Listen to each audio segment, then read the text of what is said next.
দুনিয়াতে কেউ নাই। আপনারা তো জানেন আমি অনেক অশিক্ষিত একজন লোক। তখন সুলতান ভাই আমার কাছে এসে নানান কথা বলতেছে, উনি রাগ দেখাচ্ছে আমার সাথে। তখন আমার হাতে একটা লাঠি ছিল, ওটা দিয়ে আমাকে বাড়ি মারে। তখন এই যে দেখেন আমাদের অবস্থা। আপনাদের কাছে বিচার চাচ্ছি, আর আমার জমিটা কি হবে আমার আমাকে বুঝিয়ে দিন। তোমার মারছে, তুমি কি আর কিচ্ছু বলছিলা? এক হাতে তো তালি বাজে না। না সর্দার সাহেব, আমি ওনাকে কিছু বলি না, উনি আমাকে নিজে থেকেই আঘাত করছে।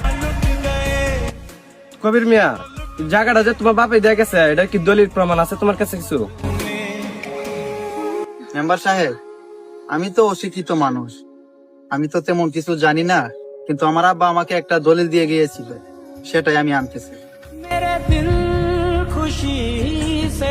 চেয়ারম্যান সাহেব, দলিলটা যেহেতু আসতেছে, দলিলটা দেখি। আপনার সবাই কি বলেন? জি জি জি।